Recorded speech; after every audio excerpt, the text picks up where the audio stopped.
una crisis civilizatoria, ¿no? Y pues nuestra gran tesis, bueno, muchas tesis, pero una de las tesis centrales del Laboratorio Tata Clave del Programa Democracia es que no podemos pues simplemente tirar la tecnología, ¿verdad? Marx en su momento criticaba a la estrategia de los ludistas, ¿no? Los ludistas eran los que en el siglo XIX, cuando se construían las grandes fábricas y les iban quitando su trabajo manual y la empresa, la fábrica, las máquinas iban reemplazando a los humanos, pues se rebelaban pues tirando las máquinas por las ventanas, las fábricas liberándose de este desarrollo tecnológico como si eso fuera la solución. Terminaban peor que antes porque en realidad esas máquinas, si bien les esclavizaban, también eran el futuro del desarrollo económico. No iban a poder quedarse como campesinos y tampoco era la solución a sus necesidades. Entonces tenían que encontrar una vía, decía Marx, de entender lo que estaba pasando y generar una etapa posterior en que se aprovechaba, se utilizaba esta tecnología para generar otro espacio de mayor libertad y democracia. Pues es nuestro proyecto, bueno, distancias tomadas, ¿verdad, Eloy? De entrarle a la disputa por la tecnología para pasar al otro lado generando una mayor democracia. Les voy a poner algunas provocaciones sobre la mesa, luego voy a pasar el micrófono aquí a mi colega Eloy, vamos a hacer un pequeño diálogo y también queremos escuchar de ustedes, ¿no?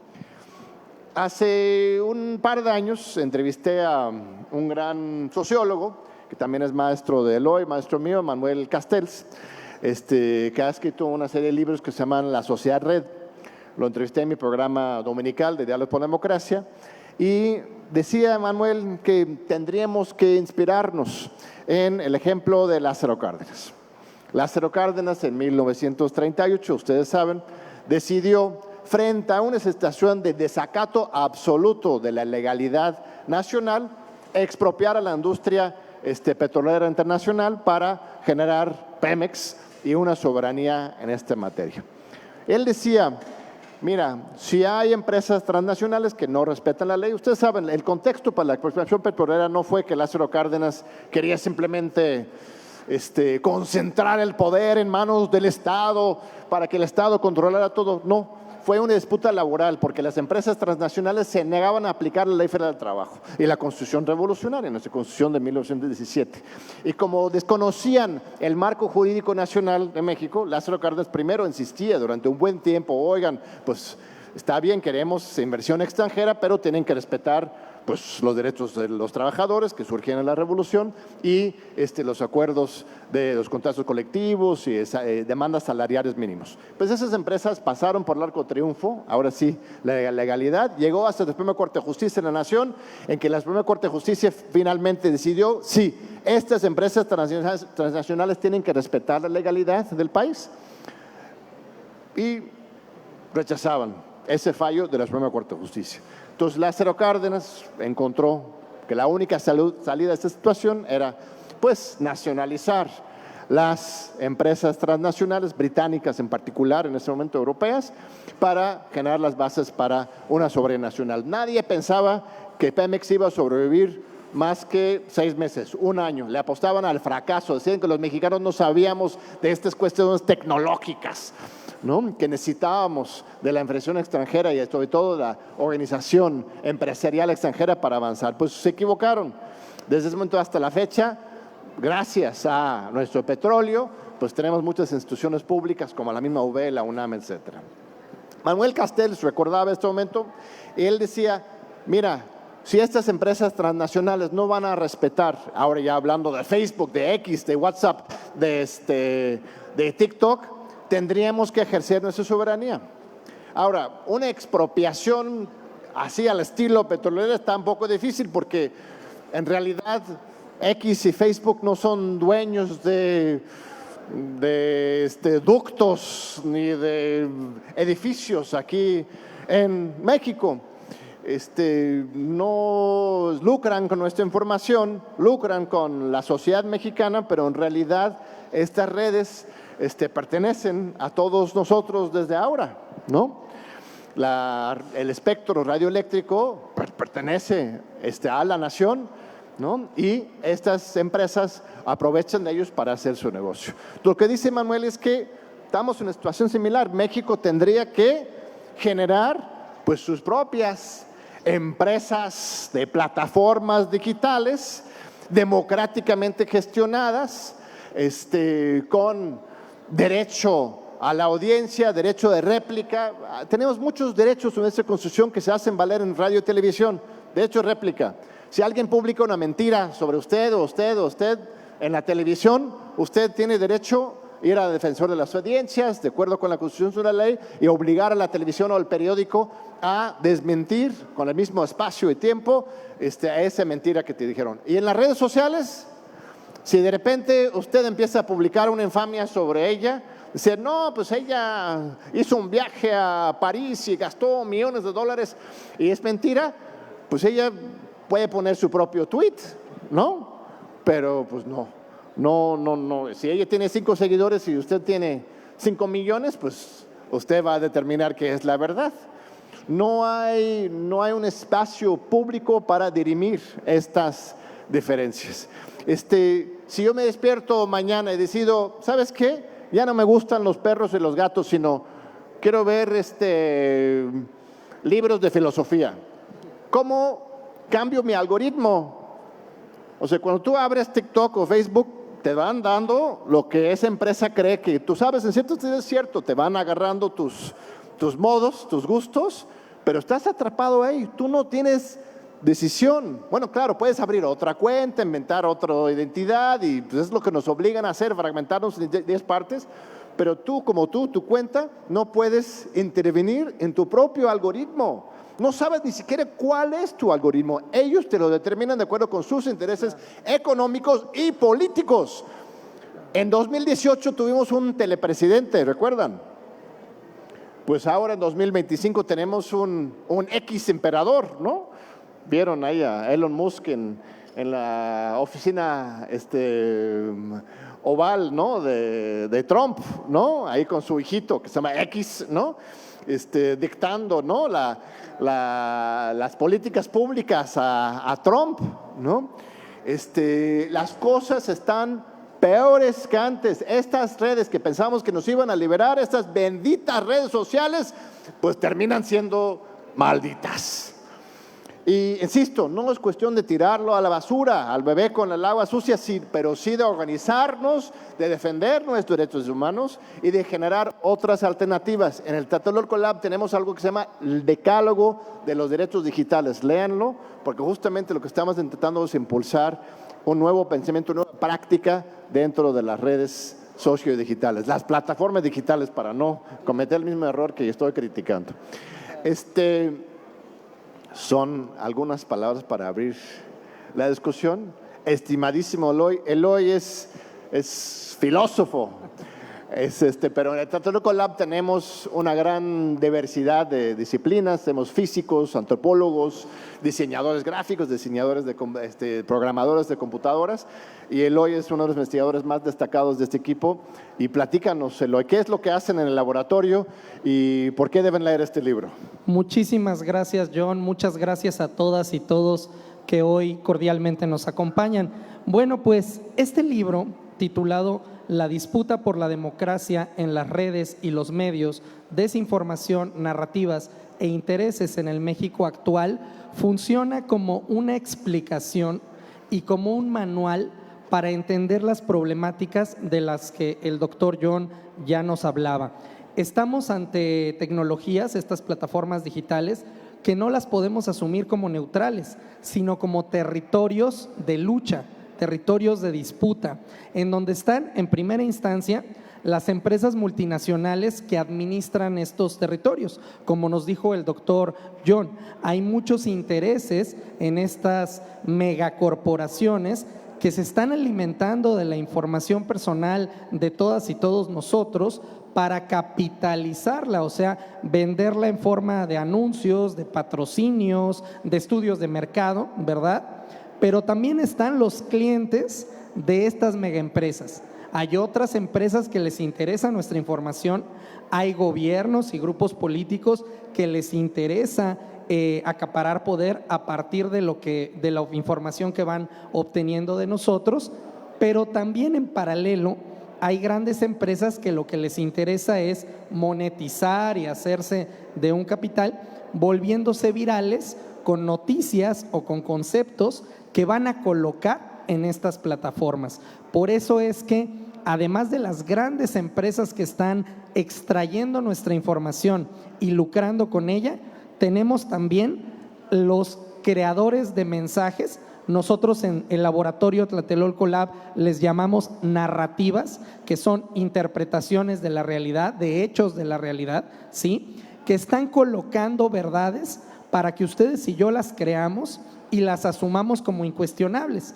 Ahí es donde entran periodistas, analistas políticos, líderes de opinión, o también la repetición masiva de un mensaje hasta que lo asumimos como verdad. En Tlatelolco Lab utilizamos varios métodos, ¿verdad? Vamos con un método que se llama ciencia de datos, que consiste en obtener miles de millones de datos, procesarlos y ver patrones o ver ciertas regularidades ahí, ¿sí? Y lo que vamos a ver en estos patrones es que estas plataformas no crean que funcionan de una forma limpia o neutral. Hay bombardeos de mensajes con automatización, con repetición una y otra vez del mismo mensaje, ¿sí?, con ráfagas del mismo mensaje en diferentes plataformas, que lo que hacen es intentar sesgar o manipular nuestra versión de la realidad, nuestra versión de los hechos, para replicar una sola verdad, ¿sí?, y llegar, o es lo que aspiran estos poderes, a que lleguemos a un sentido único, a un sentido común, pero a beneficio de estos grandes capitales. Y bueno, ustedes se preguntarán, como bien dijo el doctor Ackerman, ¿qué podemos hacer? ¿Qué nos toca hacer? ¿Qué sigue? Y es ahí donde este libro nos va a dar ejemplos, pautas, análisis, reflexiones, para que nos organicemos como ciudadanía, para que cortemos la desinformación, para que reinterpretemos los hechos que nos dicen que asumamos como verdad, y para que entendamos cómo funcionan estas plataformas, para que no creamos que todo lo que vemos es natural, inocente, orgánico, sino producto de una lucha de poder y de intereses que van a sesgar nuestras visiones e interpretaciones. Por eso este libro, producto de una investigación pues de casi 4 o 5 años por parte de Tlatelolco Lab, es sumamente recomendable para que ustedes tengan en sus manos una explicación sencilla, puntual, de cómo funcionan las plataformas, sus comunidades, los poderes de los grandes medios que quieren sembrar versiones de la realidad, y cómo también hay ejemplos de comunidades que se organizan, que protestan, que detienen imposturas y verdades manipuladas o sesgadas, y que hacen valer la voz y los derechos ciudadanos. Muchas gracias, Eloy. A ver, ¿alguien aquí ha visto la serie Adolescence? Adolescencia, ¿sí la vieron? A ver, levanta la mano. Si no la han visto, lo tienen que ver, perdón. Claro. Es muy importante que lo vean. Es una nueva serie de 4 capítulos nada más, hecho en Inglaterra. Tendríamos que hacer nuestra versión mexicana, claro, nuestra versión mexicana, porque este imperialismo cultural es que tienen más dinero para este tipo de producciones, pero tendríamos que hacerlo también una versión mexicana, pero es una denuncia muy clara. Cinematográficamente es hermosa la película, muy bien hecha, un director fantástico, está hecha con una sola toma, algo alucinante, pero el mensaje es muy claro, ¿no? Es sobre cómo los jóvenes, ¿no?, pensamos que de repente están seguros, solitos en sus habitaciones, viendo sus pantallas, pero en realidad están dentro de una selva, ¿no? Y tampoco se trata de taparles los ojos a los jóvenes, ¿no? Insisto, no podemos regresar a la prehistoria, ¿no? Estamos en este momento en algo muy complejo, y pero es una sacudida esta serie porque nos hace salir un poco de esta complacencia de que las redes serían simplemente otra forma de comunicarnos, ¿no? Ahí se están moviendo intereses muy oscuros y tenemos que hacer algo. Hay una encuesta reciente que acabo de leer estos días, estuvimos compartiéndolo ahí en nuestras redes locales de WhatsApp y de Telegram. Es que se publicó en The Guardian, uno de los periódicos más importantes de Inglaterra, en que decía que unos 45% de los jóvenes hoy en Reino Unido hubieran preferido nacer en una época en que no existieran plataformas digitales. Que lo usan 4, 5, 6, 7, 8 horas al día, claro, es una adicción, una necesidad. Para algunos es una adicción, algunos necesidad, algunos las dos cosas, pero que ellos quisieran vivir en un mundo sin redes. Imaginan, ¿no?, sus abuelos que jugaban en la calle, ¿no? Y quisieran como que sus vidas fueran un poco más lentas, más humanas, más íntimas. Un 45%, no la mayoría, supongo que la mayoría pues no podría ni imaginar ni quieren otro mundo, pero sí estamos como que cerrando el ciclo porque hubo un momento de la emoción de las redes, ¿no?, en que la verdad es que muchos los agradecemos. Yo personalmente fui terriblemente censurado por los medios de comunicación mexicanos, sobre todo en la época de Calderón y de Peña Nieto. Me sacaron de la radio, teníamos una mesa de discusión en la televisión, de todos lados me excluían. Y gracias a X y a las redes, pues ya uno pudo encontrar un espacio para expresarse. La victoria del Observador en 18, el cambio político en este país se debe mucho a esta posibilidad de democratizar la comunicación. Ya no es un solo informador, Televisa, TV Azteca, etcétera, sino de repente tenemos una pluralidad de puntos de vista. Sí hubo un auge, nada más que de repente pues aprenden muy rápido estos tipos, muy rápido, ¿no? Se les fue por un lado el asunto y ahora, ¿no?, fueron con más saña y más fuerte a cerrar esa otra salida para la liberación de las conciencias, ¿no? En el capítulo de introducción a este libro, que por cierto está coordinado con Adrián Escamilla, que es un gran integrante del PUES, ahora él es actualmente el secretario general de la Facultad de Economía de la UNAM. En este capítulo introductorio que escribimos, hacemos una reflexión sobre los 5 sentidos, y esto es muy, muy interesante. En las redes sociales, las plataformas digitales, mira, yo mismo cometo el error, las plataformas digitales nos inundan con imágenes, la vista, con sonidos, el oído, pero no se ha descubierto todavía, Mark Zuckerberg lo está trabajando, ¿no?, su realidad virtual, pero no han logrado todavía simular el olfato y mucho menos el sentido de la piel, de tocarnos. Son todavía sentidos que tenemos que son libres todavía de esta conectividad digital. Esto nos da pues ciertas pistas, ¿no? Quizás una de las soluciones es pues abrazarnos más, olernos más, ¿no? Tocarnos más. Todo este tema de la inteligencia artificial, que es el gran tema aquí, pues es brutal. Y es una amenaza real, ¿no? Va a quitar chambas a mucha gente. Les recomiendo otra serie. Alguien aquí ha visto, esta es un poco más esotérica, pero también es muy buena, que se llama Mejores que Nosotros. ¿Sí la han visto? Sí. Es una serie rusa de 2019, que se llama Mejores que Nosotros, que es justamente sobre este tema de la inteligencia artificial y la robótica, etcétera. Es muy bien hecha como serie y también tiene un mensaje muy, muy profundo. Y un poco el reto ahí, lo que plantea esta serie y lo que yo quisiera argumentar, es que si bien la inteligencia artificial es una amenaza real, ¿no?, yo prefiero verla como un reto, ¿no? Si lo que hacemos cotidianamente puede ser reemplazado por una inteligencia artificial.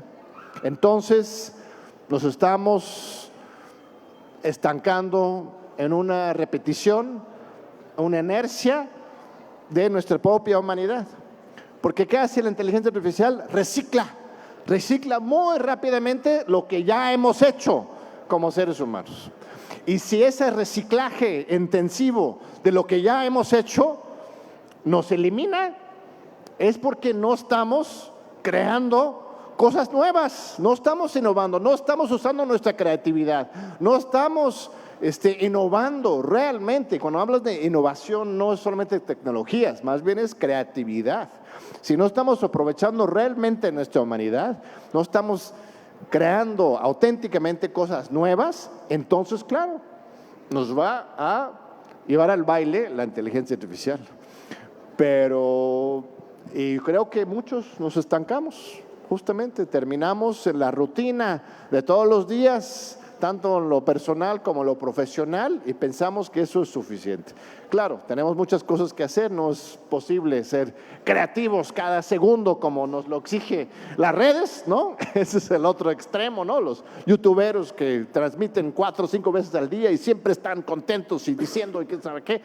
Tampoco, pero sí hay un reto para la humanidad, ¿no? Realmente, y si no logramos dar este paso, ubicar la inteligencia artificial en su lugar, sí nos puede comer, pero eso depende de nosotros, no de las máquinas, yo pienso. Adelante, querido. Claro, y así como nos comenta el doctor John, me parece que una de las misiones perversas de estas corporaciones, poderes, a veces gobiernos, asociaciones que están en torno a estas tecnologías de inteligencia artificial y de las plataformas es apagar o censurar nuestro derecho a la discusión, al disenso, a la pluralidad. ¿Por qué? Porque parece que quieren instalar una corrección. Esto es bueno pensarlo, esto es malo pensarlo, de estos temas se habla, de estos temas no se habla.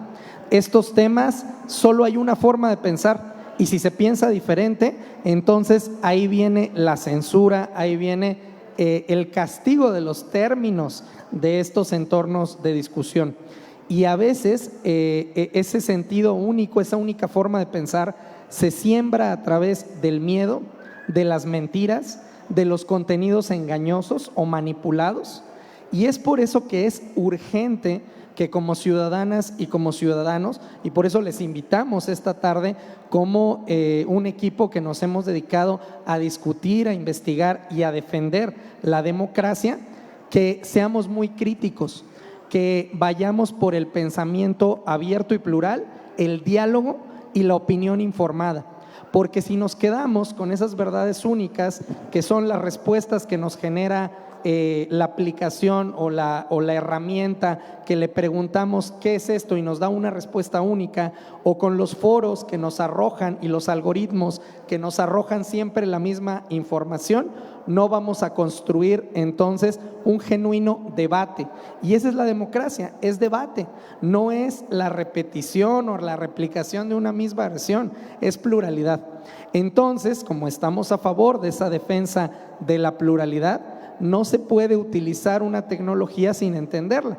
Ustedes, si han tenido la oportunidad de andar en bicicleta, de usar un automóvil, pues hay que entender mínimamente cómo es que esa máquina camina para poder accionarla, ¿no? Saber más o menos cómo se enciende, cómo no estropearla, o cómo a veces estropearla para poder recuperar lo que se necesita de esa máquina. Por eso este libro que les invitamos hoy a adquirir y a leer, a discutir, a conversar a partir de él, pues es una explicación de cómo funcionan las plataformas y de cómo podemos combatir esa desinformación, ese odio y esas imposturas para retomar estas plataformas para la ciudadanía.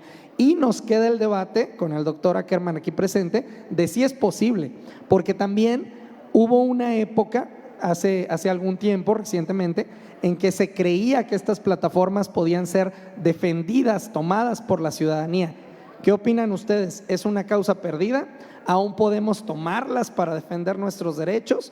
¿O tenemos que buscar otros lugares para manifestarnos, para discutir? ¿O todavía podemos poner a cuentas ante la ley y regular a estas grandes empresas. Pues abramos también el debate y que ustedes nos compartan qué piensan. Sí, muchas gracias. Eloy, un aplauso para Eloy, por favor. Gritan censura inmediatamente. Mira, hubo una discusión recientemente con esta reforma a la ley de telecomunicaciones que propuso la presidenta Sheinbaum, sobre todo para la cuestión de los anuncios, motivado en primer momento por los anuncios que estaban pagando el gobierno estadounidense en contra de la migración, ¿no? Insultando, denigrando a los mexicanos. Pero sobre todo pegaron una grita al cielo por el artículo 19, me parece fue, ¿no? Que permitiría a la nueva agencia digital a retirar posts en redes sociales, ¿no? En plataformas digitales. Yo creo que es cierto que no deberíamos dar un control discrecional a una sola persona para controlar una red sociodigital. Sin embargo, se perdió en esa discusión el tema de la regulación que cabe mencionar hoy. Regulación y defensa de los derechos humanos no es censura. En cualquier espacio debe imperar la Constitución de la República, las leyes nacionales y los derechos humanos. Si un niño menor de edad abre una red social y es expuesta a 1000 imágenes y textos no apropiados, ¿quién es el responsable? Pues la red y todos nosotros y el Estado debería entrar para regular y asegurar que eso no ocurra, para proteger a nuestras infancias.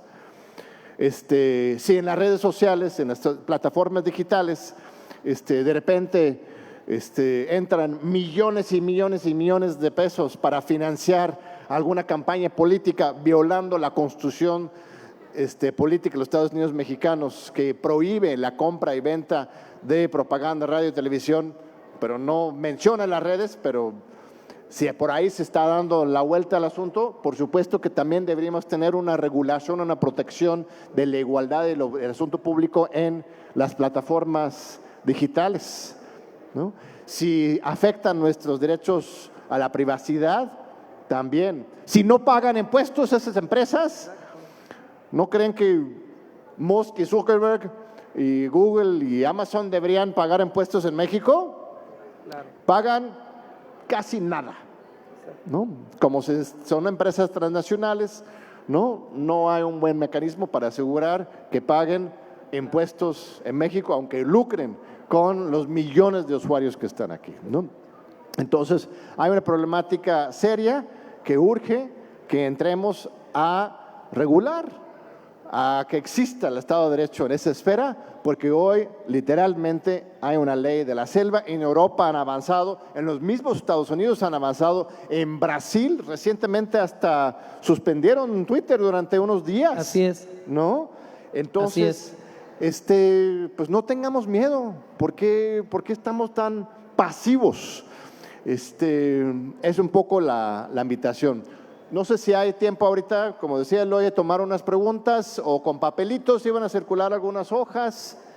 ¿Quién está aquí regulando el tema de la participación del público? Creo que iban a repartir algunas hojas. Mientras, les lanzo otra provocación. Las plataformas sociodigitales supuestamente iban a generar un espacio para la improvisación. Así es. ¿No? Supuestamente con las redes íbamos a poder ser más libres en nuestra expresión, ¿no? Yo ya puedo grabarme hasta en el baño y no, hola mamá, o lo que sea, y no sale, ¿no? Ya hay más imágenes, flexibilidad en la esfera pública, cuando antes era unidireccional, ¿no? Pero en realidad lo que ha ocurrido es lo contrario. Hoy nuestros jóvenes, pues antes de hacer cualquier locura, piensan 1, 2, 3, 4 veces, porque eso puede quedar grabado para su vida entera, ¿no? Cualquier equivocación, hasta un moco ahí, ups, ya, mira, ya para la eternidad todos podrán ver a Ackerman con el dedo en la nariz, ¿no? Porque lo hice durante 2 segundos.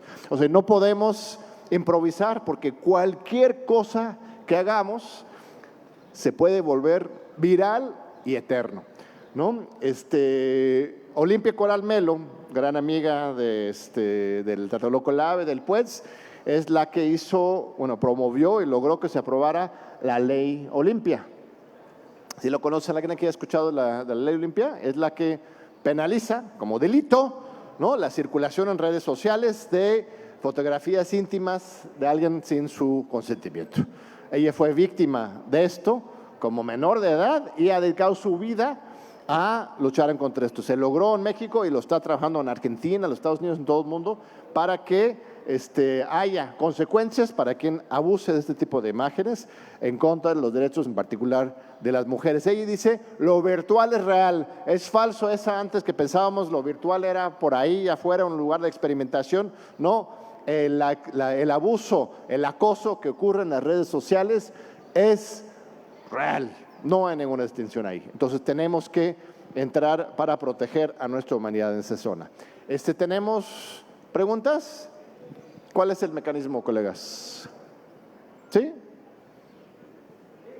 ¿Sí? A ver. No sé si es escrito o oral. Me decían que era por escrito, ¿no? Pero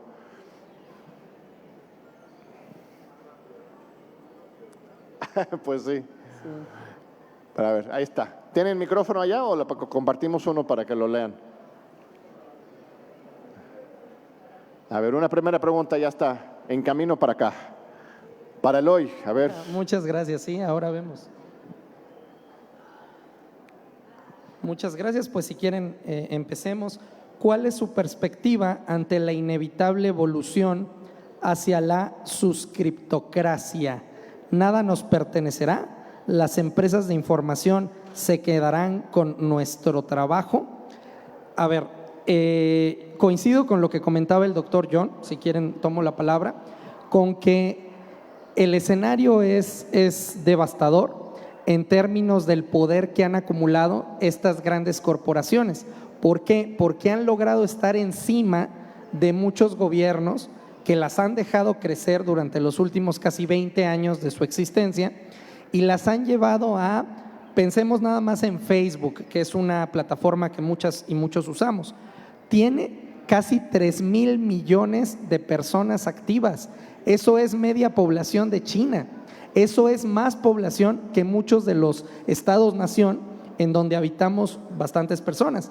Piensen en las ganancias y el dinero que acumula esa corporación y en la cantidad de conocimiento y de información que está guardando en sus máquinas, que son su propiedad, en los servidores.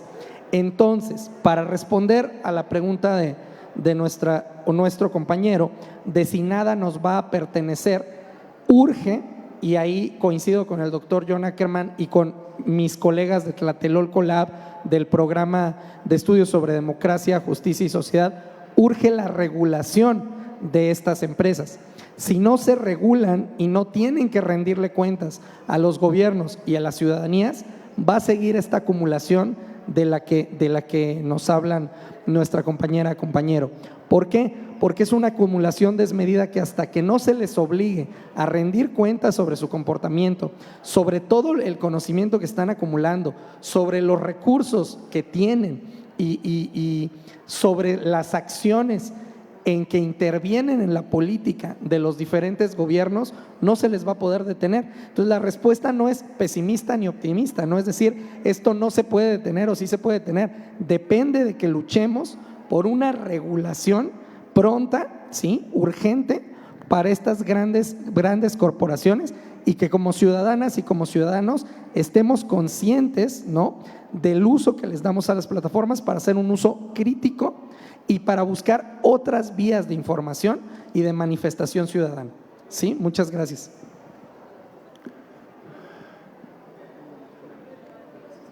A ver, la siguiente.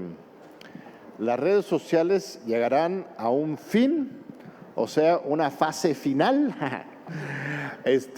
Yo creo que justamente estamos en una nueva etapa con respecto a la función y la percepción de estas plataformas digitales, ¿no? Se ha acabado el momento del tecno-optimismo, ¿no? este tecno-optimismo que incluso, ¿no?, las primaveras árabes, el Yo Soy 132,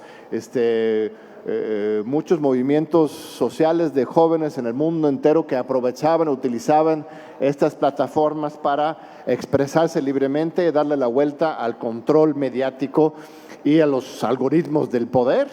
Esta época ya se acabó. Insisto, la serie de Adolescence es para mí marca justamente, consolida un despertar ciudadana general. Esta encuesta que les comentaba de que ya la mitad de los jóvenes de Inglaterra quisieran ya tirar sus teléfonos al mar, aunque no puedan hacerlo, ¿no?, quisieran hacerlo, lloran, es simbólico de que efectivamente este momento tecno-optimismo se está llegando a su fin. Evidentemente las redes sociales nunca van a llegar a su fin, ni la tecnología va a llegar a su fin. La cuestión es pues cabalgar en el sentido correcto a partir de este trabajo, ¿no? Sí, no podemos rechazar los cambios tecnológicos. O sea, la misma inteligencia artificial en apenas 2 años, ¿no? Bueno, siempre ha habido inteligencia artificial, ¿no?, los robots y todo eso, pero de que se inserte en nuestra vida cotidiana de manera tan presente es algo muy reciente. Hace 2 años apenas, en realidad apenas empezaban a hablar de estas cosas, ¿no? Y tenemos que aprender a utilizarlos, pero no abusar de ellos, ¿no? Y es además una exigencia muy fuerte para los mayores en términos de innovar los procesos pedagógicos. Creo que esto es urgente. Si seguimos enseñando a las nuevas generaciones de la misma forma de antes, los vamos a perder, ¿no? Van a encontrar sus propias formas para aprender de todas formas. La juventud y las generaciones siempre caminan libres e independientes, pero si queremos acompañarlos de alguna manera, tenemos que abrirnos y aprender rápidamente a comunicarnos en otras claves, ¿no?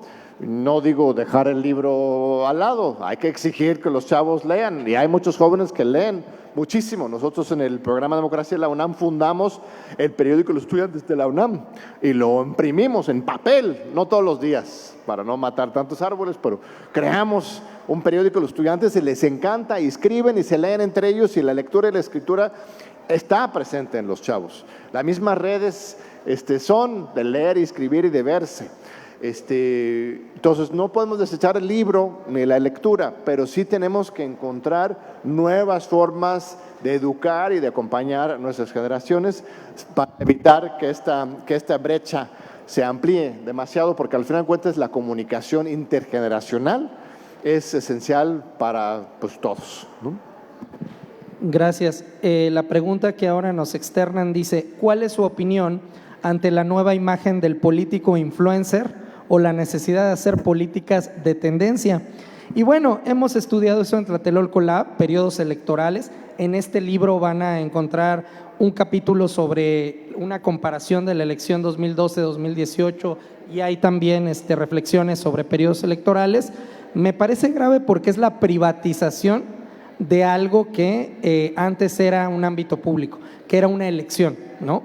Ya la elección no depende de propuestas, de diálogo directo con la ciudadanía, de conversación con las necesidades de los ciudadanos, sino de una dinámica impuesta por estas plataformas de tener seguidores, vistas, videos virales, videos producidos, polémicas, controversias y generar viralidad encima de generar un discurso crítico ante las necesidades de la ciudadanía. Pero me parece que eso no viene con las plataformas nada más. Los medios tradicionales, es decir, la radio, la televisión, ya fabricaban estos políticos influencer, estos políticos huecos, de apariencia, que nada más utilizaban la viralidad. Pero en este libro también van a encontrar, no sé si ustedes recuerdan, el movimiento social genuino del gasolinazo. Creo que fue un ejemplo histórico, crucial, de cómo uno de estos políticos influencer, estos políticos artistas, estos políticos de maquillaje, que era el expresidente Enrique Peña Nieto, fue confrontado por la ciudadanía, que salió a las calles, que protestó, que se organizó, y no le valió aquel video en donde decía ¿qué hubieran hecho ustedes?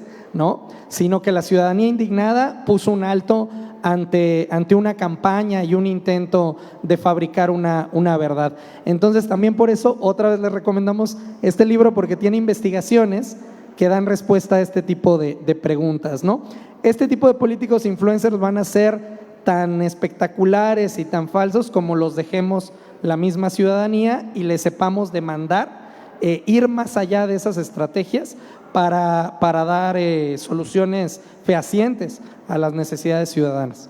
Gracias. Creo que ya se nos está acabando el tiempo, ¿verdad? Todavía una pregunta más, a ver si logramos leer. Las plataformas ya son dueñas de todos los contenidos. Cometen abusos ya que pueden determinar clausurar una cuenta sin justificación. Los cierres tienen que ver con supuestos normas comunitarios que por un lado permiten cuestiones amarillistas y consumen las censuran las críticas. ¿Cómo se puede gestionar la regulación de las redes sin caer en la censura? Gran pregunta. Mira, a ver, la primera parte del comentario es muy importante porque habla de cómo las mismas plataformas censuran a nosotros, los usuarios, ¿no? Nos bajan los posts, nos ghostean, ¿no? Nos desaparecen los posts, nos eliminan partes de nuestros videos. Yo durante un tiempo tenía un programita de YouTube que se llamaba La Libre Lucha. Hace un par de años hice un esfuerzo ahí de YouTube y era un batallar. Cada vez que subías el video, cualquier pedacito de música que pudiera tener algún derecho reservado en algún lado, te lo bajaban, ¿no? Cualquier imagen aquí o allá que podría ser, me acuerdo una imagen sobre Gaza, ¿no? Lo quitaban porque era violento o antisemita, porque estás denunciando la cuestión del genocidio. Entonces, hay todo tipo de reglas de comunidad que te censuran y controlan, ¿no? Te desmonetizan. O sea, es un batallar muy fuerte, ¿no? De la censura que aplican las mismas redes a nosotros. Ahora, la regulación a partir de la ley es justamente para confrontar eso. O sea, la idea es que los ciudadanos tengamos derechos frente a estas plataformas. No se trata de empoderar más a las plataformas para que hagan lo que quieran y tampoco necesariamente al gobierno para que controle a las empresas, sino que los ciudadanos tengamos derechos. Nosotros en la Clínica de Litigio Estratégico de Tlatelolco Lab ya presentamos y llegó a la Corte, aunque lo rechazaron al final, a ver con la nueva Corte si hay esperanza, presentamos un amparo en contra de Meta. Ahora, los amparos son para autoridades públicas, es para defender los derechos humanos frente a los abusos del poder público. Pero nosotros estábamos haciendo el argumento de que Meta, como empresa monopólica, controla y determina lo que recibimos de información y cómo convivimos, entonces funciona como una autoridad pública. Además, está ocupando un espacio radioeléctrico para que su información llegue a nosotros, que es público. Entonces, debería ser considerado nuestro amparo en contra de una empresa. Lo desecharon al final porque dijeron, pues no es autoridad pública, sino es empresa, pero es incongruente, de hecho, su respuesta, porque en otros casos la Corte sí ha permitido que el amparo avance en contra de empresas. Por ejemplo, empresas aseguradoras que han negado a cubrir gastos médicos para un niño que nace con alguna discapacidad, ¿no? La empresa dice, no, ¿sabes qué? Como va a ser muy caro, no te lo cubro. Y la Suprema Corte ha intervenido, como eso es un derecho humano a la salud, aunque sea una empresa privada, sí tienes que cumplir el contrato que tienes con tu aseguradora de cubrir el niño, por ejemplo. Entonces, sí puede la Corte intervenir para exigir que una empresa privada respete los derechos humanos de los individuos. Entonces, estamos haciendo esa analogía para que podamos defendernos, ¿no? Si Facebook me baja un post o me empieza a censurar, yo debería poder impugnar, ampararme contra Facebook, regrese mi cuenta, regrese mis posts. Ese es el tipo de regulación que queremos, empoderar a los ciudadanos para que a partir de la ley puedan defenderse en ese espacio, para que tengamos una idea. Pues no sé cómo estamos de tiempo, creo que ya vamos a cerrar, vamos a firmar, bueno, aquí está José Antonio, nuestro jefe de publicaciones del PUEDS, un aplauso para él, que nos cuida todo lo que publicamos. Y haremos ahorita una firma de libros, pero entiendo que no es aquí, ¿verdad? Es ¿dónde? En la sala I. En la sala I, vamos a ir allá directamente. Si quieren seguir platicando, con muchísimo gusto, visiten la página web del PUEDS, UNAM, P-U-E-D-J-S, UNAM. Y tenemos muchas publicaciones, muchos cursos. Tenemos un curso de periodismo ciudadano y combate a las fake news. Otro curso para internautas combativos, mucha oferta ahí para quienes quieren, gratuito totalmente, esos cursos, para quienes quieren informarse más. Y bienvenidos y un gusto, un honor, gracias de nuevo a toda la gran comunidad de Jalapa, de la Universidad Veracruzana, al rector Martín Aguilar, a Judith, a todo el mundo. Muchas gracias por esta generosa recepción en la UB. Muchas gracias.